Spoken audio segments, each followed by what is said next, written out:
Mesdames et messieurs, bonsoir. Toutes nos excuses pour ce retard. Merci de nous rejoindre sur la télévision nationale. Tout d'abord, ce communiqué dans le cadre du renforcement des liens d'amitié et de fraternité existants entre les pays de la sous-région. Leur Excellence, M. Faure Gnassingbé Ayadema, président en exercice de la CEDEAO, et M. José Mario Valls, président de la Guinée-Bissau, effectueront à compter du vendredi 2 février 2018 une visite de travail et d'amitié à Conakry. Sont conviés à prendre part au cérémonial d'accueil prévu à 10 h à l'aéroport international de Conakry les personnalités ci-après. Monsieur le Président de l'Assemblée nationale, Monsieur le Premier ministre, chef du gouvernement, Monsieur le Président de la Cour suprême, Monsieur le Président de la Cour constitutionnelle, Monsieur le Président de la Cour des comptes, Madame la Présidente de la Haute Autorité de la Communication, Madame la Présidente du Conseil économique et social, Monsieur le Médiateur de la République, Monsieur le représentant de la Grande Chancellerie des Ordres nationaux de Guinée, Monsieur le Président de la Commission électorale nationale indépendante, Monsieur le Président de l'Institution nationale indépendante des droits de l'homme, Monsieur le haut représentant du chef de l'État, Monsieur le chef de file de l'opposition, Mesdames et Messieurs les membres du gouvernement, Mesdames et Messieurs les ministres conseillers, membres du cabinet présidentiel, Monsieur le chef d'état-major général des armées, Monsieur le haut commandant de la gendarmerie nationale, Messieurs les chefs des états-majors des armées de terre, de l'air et de la marine, Monsieur le chef d'état-major particulier de la présidence, Messieurs les directeurs généraux des unités mobiles d'intervention et de sécurité de la douane et des conservateurs de la nature, Mesdames et Messieurs les chefs des missions diplomatiques et les représentants des organisations internationales, Monsieur le gouverneur de la ville de Conakry. Conakry le 1er février 2018, le directeur Moussa Sissé. Et puis la localité de Boma, située dans la région administrative de Zérékoré, bénéficie d'un centre de traitement et de contrôle épidémiologique. L'édifice a été inauguré hier par le président de la République. Réunis à la place des martyrs, les populations se sont fortement mobilisées pour témoigner de leur reconnaissance aux actions de développement du président Alpha Condé. Compte rendu Sanassi Keita.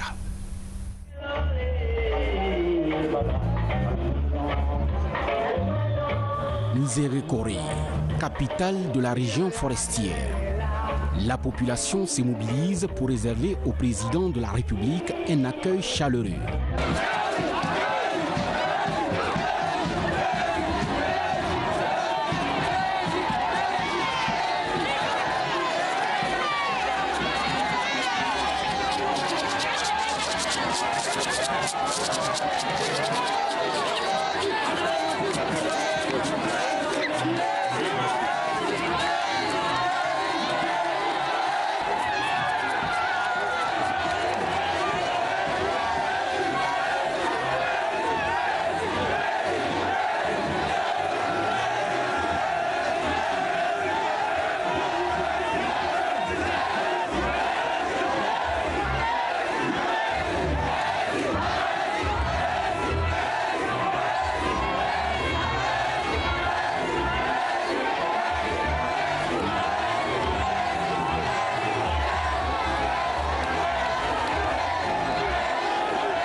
Cette population s'est massivement mobilisée pour venir exprimer au professeur Alpha Condé toute sa reconnaissance par rapport aux nombreuses réalisations intervenues, non seulement dans la ville de Nzérékoré, mais également toutes les villes et sous-préfectures de la région forestière. Vous savez à quel point l'Ebola a fait souffrir notre peuple, particulièrement en région forestière.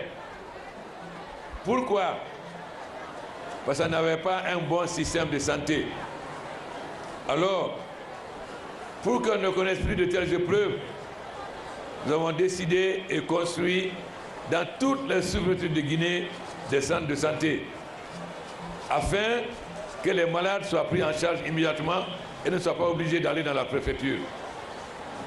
Donc, ma visite actuelle a pour objet d'inaugurer ces centres afin qu'ils soient fonctionnels. Nous ne voulons plus que les femmes enceintes dans les sous-préfectures soient obligées d'aller dans la préfecture pour accoucher. Nous voulons que désormais, elles accouchent dans les sous-préfectures. Nous ne voulons plus que pour les moyens de petites maladies, les gens sont obligés de venir dans la préfecture. C'est pourquoi nous avons doté toutes les structures de centres de santé. C'est vrai qu'en 7 ans, on a fait beaucoup. Mais il reste encore beaucoup à faire. Alors je suis venu vous parler de cela, particulièrement aux jeunes, aux femmes. J'ai dit que Dieu aime la Guinée et nous a donné beaucoup de richesses minières. Mais ces minerais peuvent nous permettre d'avoir de l'argent pour faire les routes, les ponts, les chemins de fer, l'énergie, etc. Mais ce n'est pas ça qui peut développer la Guinée. Qu'est-ce qui peut développer la Guinée? C'est l'agriculture, l'agriculture, l'agriculture et l'agro-industrie. Donc je suis venu vous dire, particulièrement la région forestière, qui est une très grande région de production d'agriculture, de retrousser vos manches. Non seulement pour renforcer les cultures vivrières, mais aussi les cultures de rente. La région forestière, pendant la période coloniale, produisait beaucoup de café et de cacao. Mais pourquoi la production de café a presque disparu? Pourquoi le cacao a presque disparu? Quand j'ai été élu président, la Guinée ne conservait même pas 10 000 tonnes d'engrais.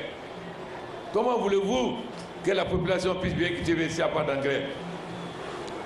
Cette année, nous avons 100 000 tonnes d'engrais, j'ai vu bien, 100 000 tonnes d'engrais. Donc la Guinée est le premier pays africain à avoir atteint l'objectif de 50 par population. Aucun pays africain n'a atteint cela, la Guinée l'a atteint aujourd'hui. Ça veut dire que nous pouvons tout cultiver aujourd'hui en Guinée. Si je prends le cas de la région forestière, d'abord les cultures vivrières, le riz et les tubercules. Nous avons 3 régions prises chacune à une, peut nourrir la Guinée. La région forestière seule peut nourrir la Guinée. Nous voulons donc désormais que d'ici 2 ans, la Guinée n'importe plus de riz, que nous soyons autosuffisants et que nous pouvons exporter notre riz. Voilà le premier objectif de ma tournée ici, en dehors de l'inauguration. Nous voulons encourager les paysans à cultiver davantage les cultures vivrières. Mais si les paysans produisent du riz, ça lui permet de manger, mais ça ne donne pas souvent de moyens pour construire une maison, envoyer ses enfants à l'école. C'est pourquoi nous avons décidé de relancer les cultures de rente. D'abord le café, ensuite le cacao. Mais la Guinée a la chance. Au moment où nous commençons à relancer la culture du cacao, nous avons ce qu'on appelle le cacao Mercedes. C'est-à-dire le cacao normalement met 5 ans pour produire. Le cacao Mercedes, c'est 18 mois. 18 mois. Donc, la région forestière a la possibilité de faire 300 000 hectares de café et 300 000 hectares de cacao. Mais cela n'est pas possible si c'est seulement les petits producteurs. Il faut que nous voyions le problème foncier afin que des hommes d'affaires aussi puissent faire des grandes surfaces, 1000 hectares, 2000 hectares, 3000 hectares. C'est ça qui peut nous permettre d'arriver rapidement à l'objectif de 300 000 hectares de café, 300 000 hectares de tonnes de café, de cacao. Tout le monde sait que ceux qui partent marchent très bien à Djeké. C'est une grande réussite. Alors, nous ne voulons pas que ceux qui partent soient seulement à Djeké. Nous voulons qu'il y ait des plantations identiques à Lola, à Zerkouré, à Massanta, Ngégoudou, Baïla, etc. Parce que nous avons la possibilité de produire beaucoup d'huile de palme. Mais si nous produisons de l'huile de palme, il faut que nous raffinons mieux. Notre huile de palme actuelle est mal raffinée et cela entraîne beaucoup de maladies. C'est pourquoi en même temps qu'on lance la culture, en même temps on lance les usines de raffinerie. Car nous ne voulons pas seulement produire au niveau agricole, nous voulons transformer les produits agricoles en produits finis, c'est-à-dire l'agro-industrie. Cela est extrêmement important. Je vais vous donner la raison principale. Au Fouta, on produit beaucoup de pommes de terre, mais les Guinéens ne veulent pas manger de pommes de terre. Alors, les gens du Fouta vendaient ces pommes de terre au Sénégal. Quand il y a eu l'Ebola, le Sénégal a fermé les frontières et les pommes de terre ont pourri. Nous ne voulons plus que ça arrive pour aucun produit guinéen, que ce soit les pommes de terre, les tomates ou autre. D'ici 2 mois, nous allons avoir 4 usines qui vont transformer les pommes de terre en frites congelées que nous allons exporter par des conteneurs frigorifiques afin que nous puissions vendre maintenant notre pomme de terre à l'extérieur. Mais ce que je dis pour les pommes de terre est valable pour tous les autres produits. Quand les femmes produisent les tomates pourrissent rapidement. Donc, il faut les aider à transformer ces tomates en jus de tomate ou en tomate concentrée. Là aussi, on avait pendant la Première République une conserverie de tomates à Mamou. Ça a disparu. Aujourd'hui, nous allons les lancer la conserverie soit à Mamou, soit à Kagbelin, afin que toutes les tomates produites en Guinée puissent être transformées pour faire des tomates concentrées. Nous n'aurons plus besoin d'importer des tomates concentrées de l'extérieur. Mais cela est valable aussi pour beaucoup d'autres produits. Je prends le cas du fonio. Le fonio ne contient pas de gluten. Donc, c'est une céréale qui est extrêmement recommandée pour les diabétiques et les gens qui ont l'hypertension. On produit sur 600 000 tonnes de fonio produits en Afrique de l'Ouest. La Guinée seule produit 400 000 tonnes. Mais nous n'avons pas beaucoup de bénéfices. Parce que ces fonio allaient au Sénégal et au Mali qui les transformaient pour les vendre à l'extérieur. Alors que nous-mêmes, nous avons la capacité de transformer notre fonio sur place. Mais ceux qui connaissent le fonio savent que le travail est très difficile pour les femmes. Parce que le fonio est difficile à piler. Là aussi, nous avons trouvé la solution. Puisque les artisans de Farana ont fabriqué 2 machines, une qui décortique, une qui pile. Donc désormais, les femmes n'ont plus à avoir peur d'avoir des cales dans les mains. Tout ce qui leur reste, c'est de laver le fonio. Donc, nous avons décidé désormais que tout le fonio produit en Guinée sera transformé en Guinée, une partie consommée ici, une partie exportée. Mais cela est valable pour toutes les cultures. Donc, mon premier message, c'est l'agriculture et le travail. En Guinée, malheureusement, qu'est-ce qu'on constate? Les femmes travaillent beaucoup. Les femmes travaillent beaucoup. Mais je suis venu aussi parler de l'avenir de la Guinée, surtout les jeunes. Quel est le problème que nous avons en Afrique, en Guinée et en Afrique? C'est l'emploi jeune. J'ai vu tout à l'heure l'association des diplômés sans emploi, etc. qui sont là. Alors, comment trouver du travail pour les jeunes? Tout le monde ne peut pas être fonctionnaire. On peut permettre aux jeunes d'être autonomes. Comment? À leur mettre à leur disposition des instruments de travail. Aujourd'hui, nous avons commandé 300 décortiqueurs de riz en Chine et d'autres au Brésil. Ça veut dire quoi? Chaque décortiqueuse peut transformer 4 tonnes de riz paddy en riz net.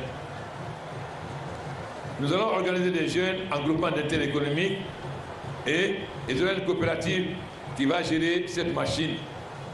Donc tout le riz produit par les paysans sera désormais transformé en riz net.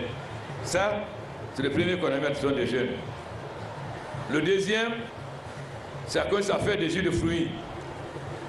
Ça veut dire que là aussi, on va créer des groupements d'intérêt économique pour permettre aux jeunes de faire des jus de fruits qu'ils peuvent vendre. Le troisième, on est en train de fabriquer des pilotes en pilote qui peuvent durer 15 ans pour permettre aux jeunes de faire la pêche, soit en mer, soit dans les fleuves. Ensuite, nous avons fait venir des boulangeries conteneurs, c'est-à-dire des boulangeries dans un conteneur qu'on peut déplacer facilement. Et chaque boulangerie conteneur peut faire 4000 pains par jour. Ça veut dire que les jeunes auront ces boulangeries conteneurs pour faire le pain eux-mêmes et vendre. Voilà donc les différentes activités que nous avons prévues pour les jeunes. Mais il ne s'agit pas d'avoir une machine si vous n'avez pas le fonds de roulement. Nous venons donc de créer à Conakry une banque dédiée aux jeunes avec 100 milliards de francs guinéens. Je dis bien 100 milliards de francs guinéens. Quant aux femmes, elles savent que nous avons mis en place les MIFA. Nous encourageons les MIFA et nous les accompagnons. C'est-à-dire, si une MIFA cotise 200 millions, moi je donne 200 millions et la banque donne 500 millions. Si une MIFA cotise 500 millions, moi je donne 500 millions et la banque donne 1 milliard. Donc, plus les femmes cotisent, plus elles auront les moyens. Organisez la plupart des femmes dans les MIFA. On va vous accompagner afin de permettre aux femmes, effectivement, de rentrer le travail plus important. Pour les femmes, nous avons commandé aussi au Brésil des machines qui font le savon. Les femmes guinéennes savent le savon, mais elles le font à la main et ne produisent pas beaucoup. Nous avons donc fait venir des machines pour faire le savon. Ça, c'est pour les femmes. Donc, notre préoccupation, c'est comment améliorer les conditions de vie des populations les plus vulnérables, c'est-à-dire les femmes et les jeunes.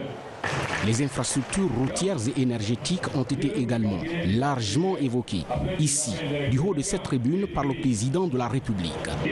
Je suis venu vous dire d'avoir confiance à l'avenir de la Guinée. Quand je suis arrivé en Guinée, on n'avait pas de récité, on n'avait pas de route. À mon arrivée, il n'y avait pas plus de 100 mégawatts de barrages hydrauliques. Depuis la période coloniale, Première République, Deuxième République, ils n'ont pas fait plus de 100 mégawatts de barrages. Or, sans résister, aucun pays ne peut avancer.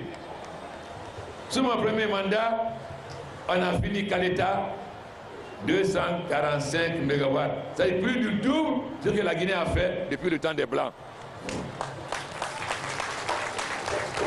Mais nous n'allons pas nous arrêter là. Toute la Guinée a besoin de courant. Aujourd'hui, le barrage de Swapiti est très avancé. Nous avons fini la première phase qu'on a inaugurée. Swapiti, ça fait 450 mégawatts. Et il y a 2 semaines, nous avons posé la première pierre du barrage Amaria qui fait 300 mégawatts. Le barrage de Koukountamba, l'appel d'offres est terminé. Nous allons bientôt dépouiller et commencer la construction du barrage de Koukountamba, un barrage qui se trouve à Tougué qui fait 293 mégawatts. Nous avons en région forestière le barrage à Zubeda de Goézézia, dont les études sont finies. Nous avons à Massanta les barrages de Lukwa et de Palan, dont les études sont en cours. Et à Guérédou, le barrage de Keno, dont les études sont finies. C'est la même chose pour la Haute-Guinée, où nous avons le barrage de Fumi, dont les études sont finies. Ça veut dire qu'en 10 ans, nous aurons fait plus de 1000 mégawatts, c'est-à-dire 10 fois plus que la Guinée n'a pas fait depuis le temps des Blancs, la Première République et la Deuxième République. Voilà ce que nous avons fait en Guinée.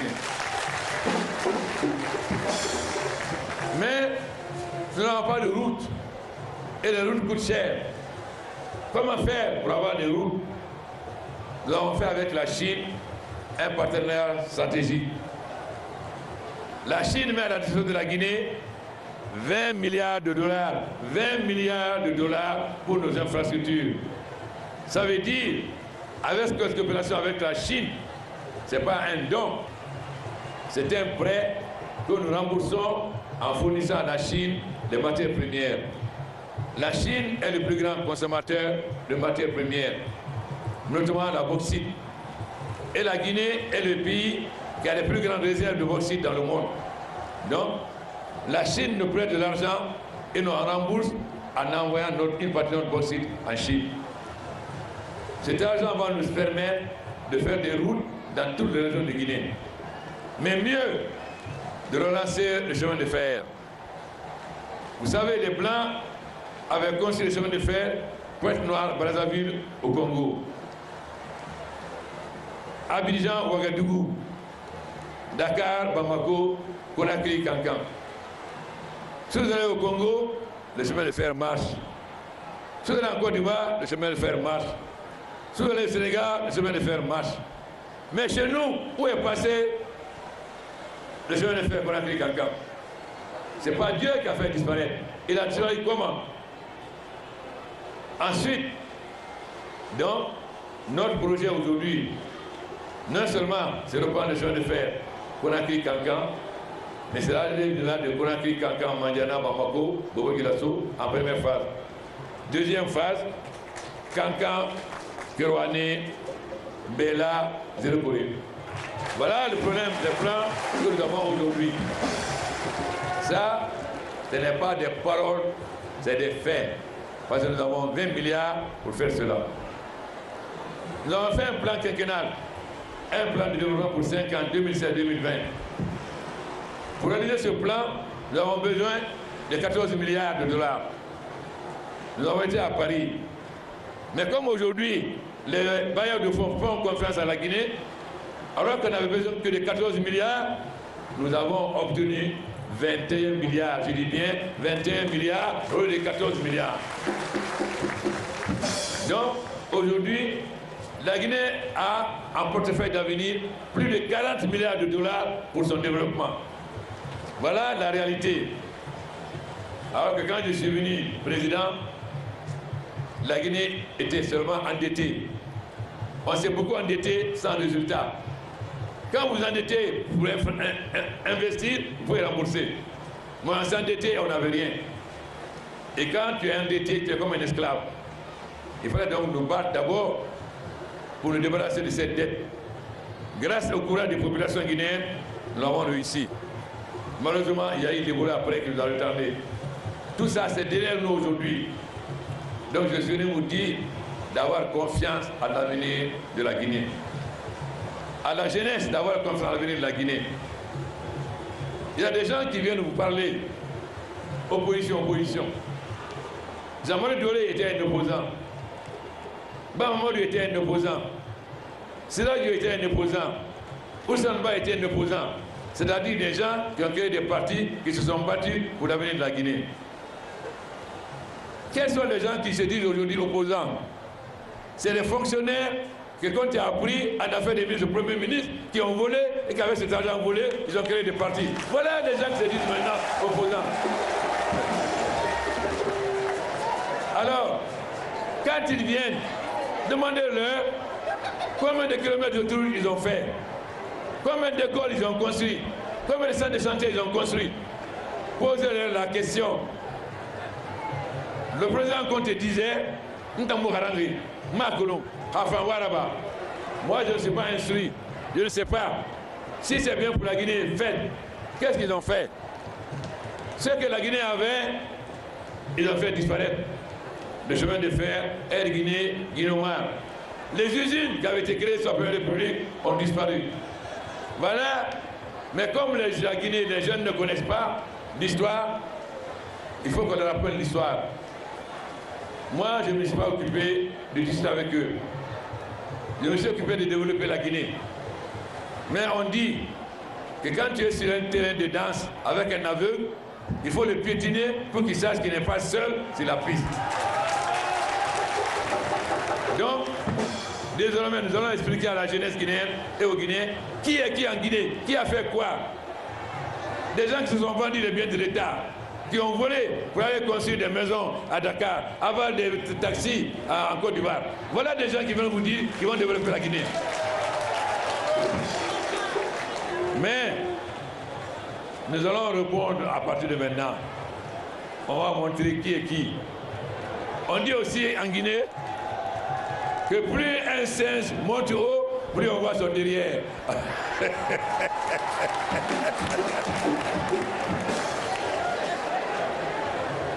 Alors, je sais aussi qu'il y a certains quartiers de Zéro-Corée qui n'ont pas eu de cours en même temps que les autres. C'est le quartier Goué-Sekura 1 et 2.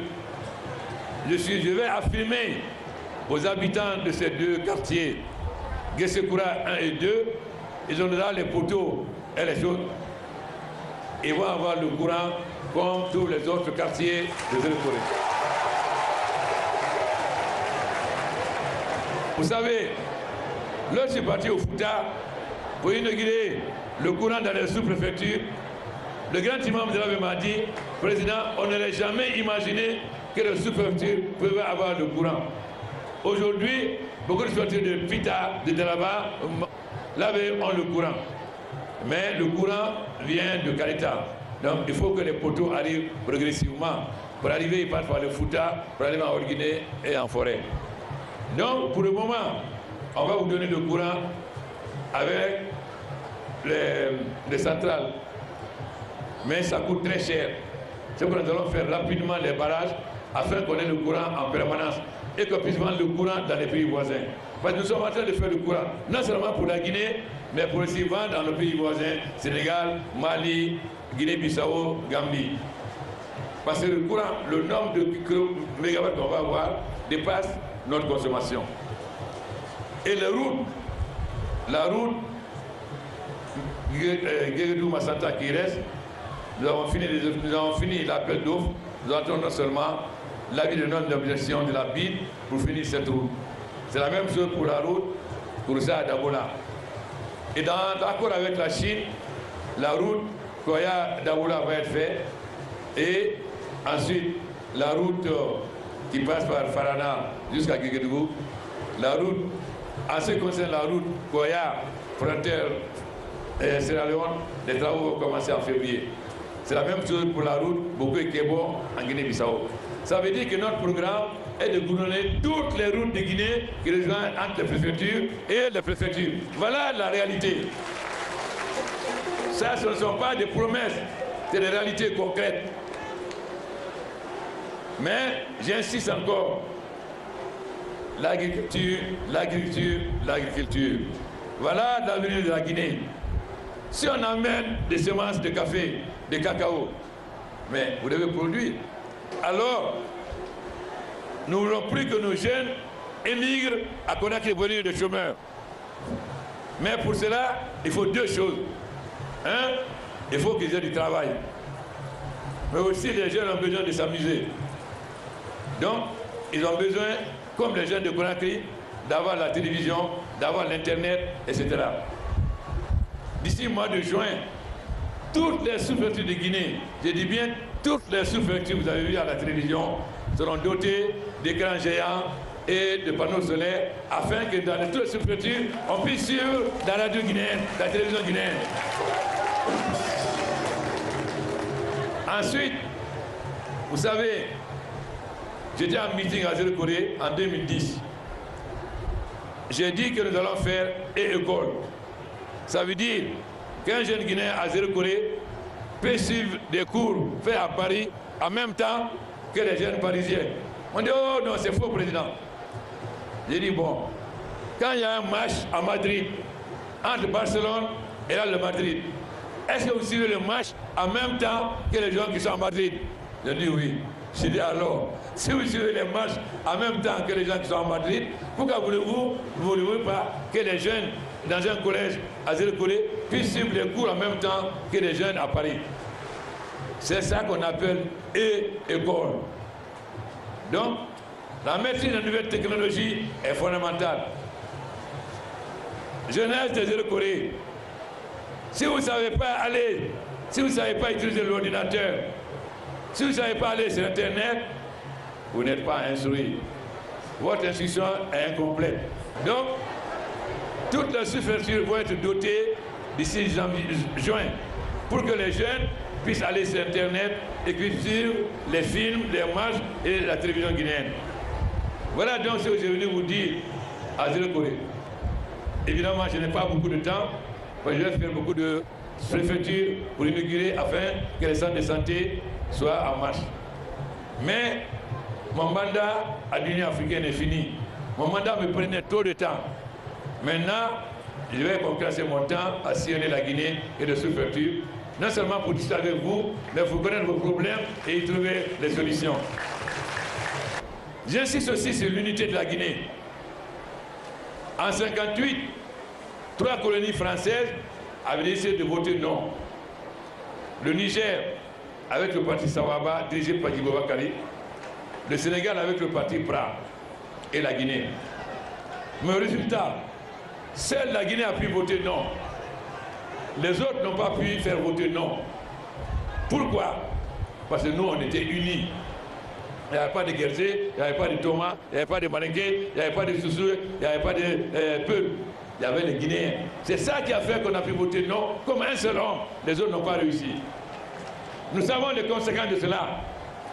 Quand nous avons voté non, pour que les autres pays ne suivent pas notre exemple, De Gaulle a décidé de nous punir, de retarder la Guinée. Mais Dieu est là. Cela n'a pas empêché la Guinée de sombrer. Alors, si on a été unis en 1958, si nos pères et grands-pères ont été unis en 1958, pourquoi nous nous divisons entre Peul, Malinké, Thomas, Guerzé, Konya? Pourquoi? Quand il y a eu le Gola, quand vous allez à la frontière en Côte d'Ivoire, est-ce qu'on vous demande si vous êtes Peul, Malinké, Guerzé ou Thomas, ou on va avoir carte d'identité, on vous refoule?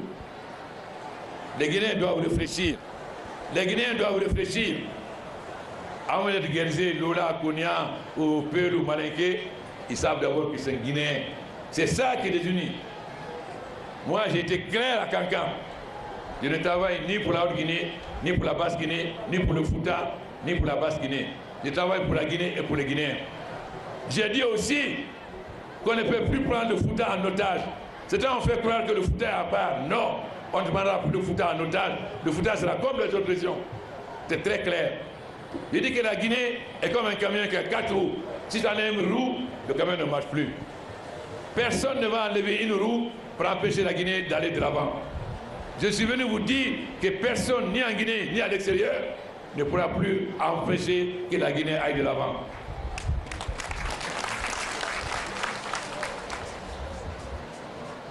Ce qui nous manquait, c'était les moyens et la capacité de gérer. On a encore beaucoup d'insuffisance dans la capacité de gérer. C'est pourquoi nous avons décidé de faire revenir beaucoup de cadres guinéens qui sont à l'extérieur afin qu'ils nous amènent leur expérience qui va amener la Guinée à aller beaucoup plus vite. Donc, c'est ça que je suis venu vous dire en dehors de l'immigration. Surtout les femmes, nous allons vous accompagner. Les femmes guinéennes travaillent beaucoup. Elles n'étaient pas accompagnées. Vous voulez faire l'indigo, nous allons vous accompagner. Vous voulez faire le savon, nous allons vous accompagner. Vous voulez cultiver, nous allons vous accompagner. Vous voulez faire le sombara, nous allons vous accompagner. Vous voulez faire le beurre de qualité, nous allons vous accompagner. Mais il ne suffit pas de les produire, il faut pouvoir les vendre à l'extérieur. Si vous voulez les vendre à l'extérieur, il faut bien présenter. Donc, nous sommes organisés pour avoir à Conakry une usine qui permet de présenter bien nos produits pour les vendre, puisque nous avons aujourd'hui l'accord des États-Unis pour vendre dans l'Agora. Donc, j'encourage les femmes, produisez, produisez, produisez. Tout ce que vous produisez, le gouvernement va s'organiser avec le ministère du Commerce et de l'Agriculture pour venir acheter, afin que vous ne produisez pas et que ce soit les commerçants qui aient les bénéfices. Donc, on viendra acheter vos produits. Donc, aujourd'hui, nous avons la possibilité de transformer industriellement tout ce que nous produisons. Tout. Alors, produisez, produisez, produisez. Tout le monde va se mettre au travail. Tout le monde va être uni. Celui-là, Guerzé, Thomas, Malinké, ça ne fait pas avancer la Guinée. Est-ce que nous sommes d'accord de nous donner la main en tant que Guinéens? En tant que Guinéens, pas en tant que Guerzé, Thomas, Malinké, Peul ou Soussou. Alors, si on est d'accord sur ça, la Guinée sera d'ici peu le pays phare de l'Afrique de l'Ouest. Vive Zéro-Corée! Vive les femmes de Zéro-Corée! Vive les sages de Zéro-Corée! Vive les jeunes! Je dois vous féliciter pour votre grande mobilisation. Mais ce n'est pas d'aujourd'hui seulement. Je reconnais à tous les rivalisés avec Sigini. Or, vous continuez. Et cela m'encourage à continuer à travailler pour vous. Car vous me rendez, alors ayez confiance. La Guinée ira de l'avant.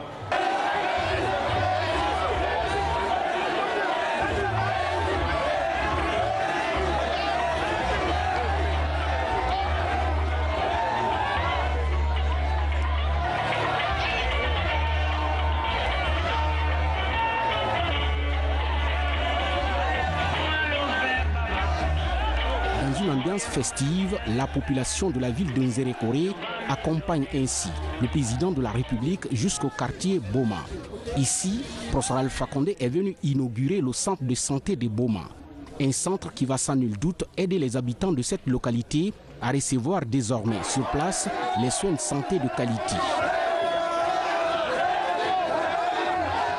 Avant de quitter Nzerekore, le président de la République a conféré avec les sages de la région forestière. Vous suivrez l'intégralité de la rencontre dans notre rubrique Info Plus après ce journal. Et puis je reviens sur ce communiqué dans le cadre du renforcement des liens d'amitié et de fraternité existants entre les pays de la sous-région. Leur Excellence, M. Faure Essomzina Nyasingbe, président en exercice de la CEDEAO, et M. José Mario Vaz, président de la Guinée-Bissau, effectueront à compter du vendredi 2 février 2018 une visite de travail et d'amitié à Conakry. Sont conviés à prendre part au cérémonial d'accueil prévu à 10 h à l'aéroport international de Conakry-Bissia les personnalités ci-après. Monsieur le Président de l'Assemblée nationale, Monsieur le Premier ministre chef du gouvernement, Monsieur le Président de la Cour suprême, Monsieur le Président de la Cour constitutionnelle, Monsieur le Président de la Cour des comptes, Madame la Présidente de la Haute Autorité de la Communication, Madame la Présidente du Conseil économique et social, Monsieur le Médiateur de la République, Monsieur le représentant de la Grande Chancellerie des Ordres nationaux de Guinée, Monsieur le Président de la Commission électorale nationale indépendante CENI, Monsieur le Président de l'Institution nationale indépendante des droits de l'homme, Monsieur le haut représentant du chef de l'État, Monsieur le chef de file de l'opposition, Mesdames et Messieurs les membres du gouvernement, Mesdames et Messieurs les ministres conseillers membres du cabinet présidentiel, Monsieur le chef d'état-major général des armées, Monsieur le haut commandant de la gendarmerie nationale, Messieurs les chefs des états-majors des armées de terre, de l'air et de la marine, Monsieur le chef d'état-major particulier de la présidence, Messieurs les directeurs généraux des unités mobiles d'intervention et de sécurité, de la douane et des conservateurs de la nature, Mesdames et Messieurs les chefs des missions diplomatiques et les représentants des organisations internationales, Monsieur le gouverneur de la ville de Conakry. Conakry le 1er février 2018, le directeur Moussa Sissé. Et puis les Guinéens se rendront aux urnes ce dimanche 4 février. La campagne se déroule normalement à Conakry et à l'intérieur du pays. L'enjeu de ce scrutin est de taille. Tous les acteurs impliqués s'activent pour des élections crédibles et apaisées. Le président de l'Assemblée nationale, des membres du gouvernement, acteurs de la société civile sont tous sur le terrain pour transmettre des messages de paix. C'est une compilation de ça à Marathon.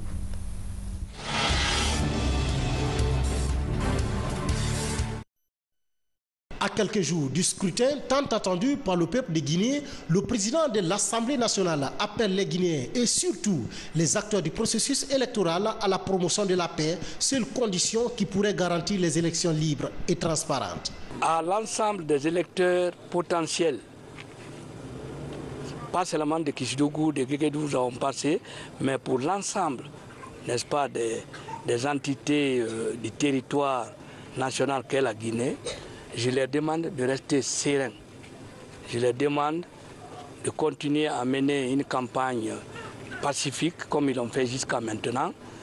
Et je leur demande de faire en sorte que le jour de vote, qu'ils aillent voter tranquillement, n'est-ce pas, au bureau de vote qui les est affecté et qu'ils attendent dans la paix et la sérénité la proclamation des résultats.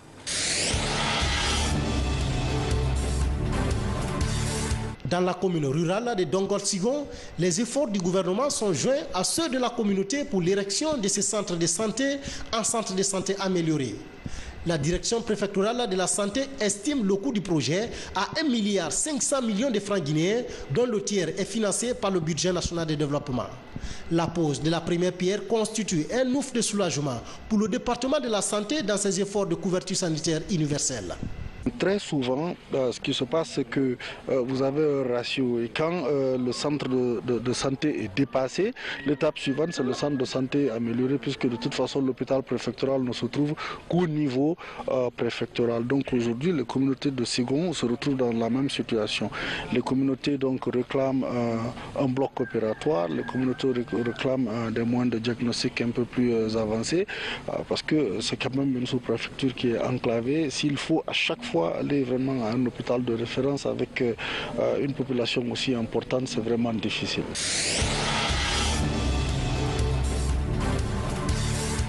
Située à 8 km de Kindia Centre, Koba Pastoria est l'une des localités bénéficiaires des mosquées offertes par le ministre d'État au transport. À l'entame de sa tournée à l'intérieur du pays, Oye Gilaogi vient faire la pose de la première pierre de cette nouvelle mosquée. Elle va remplacer l'ancienne vieille de quelques centaines d'années. Koba, c'est la suite logique de Tafori, là où était installé le fondateur de cette ville. Donc je suis très content qu'aujourd'hui, c'est une promesse qui avait été tenue lors de la campagne présidentielle passée en 2015.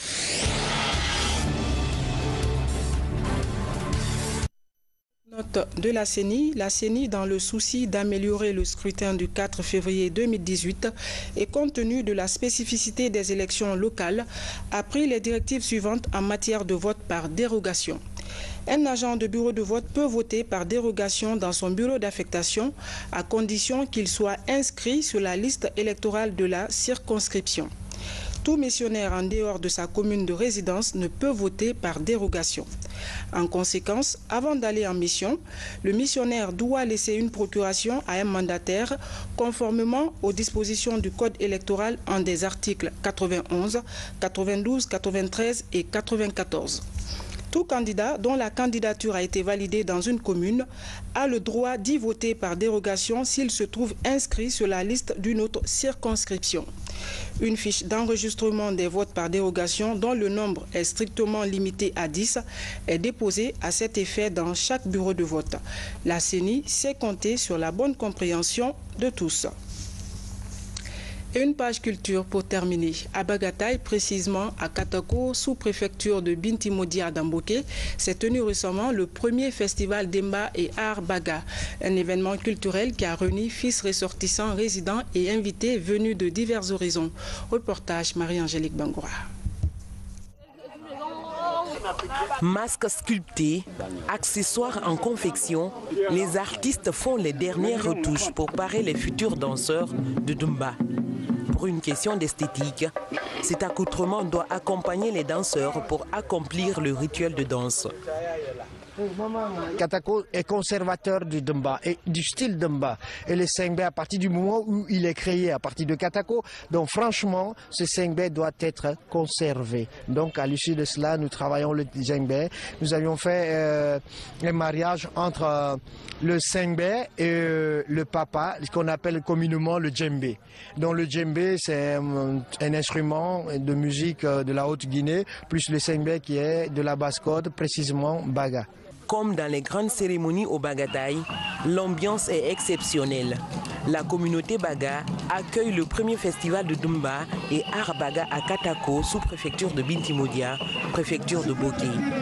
Pour ce rendez-vous culturel, l'Art Baga est présenté dans toute sa splendeur. Les villages se distinguent à travers la diversité artistique. Ici, le masque Dumba, ou déesse de la fécondité, marque les esprits. Il est considéré comme premier masque sculpté au Bagataï, précisément à Binari. Aujourd'hui, la communauté Baga s'engage à valoriser leur patrimoine culturel.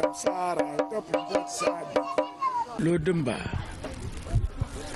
la déesse de la fécondité, créée par Ansuman Semaï. Où il a trouvé le Dumba? En première position, c'est dans la mer.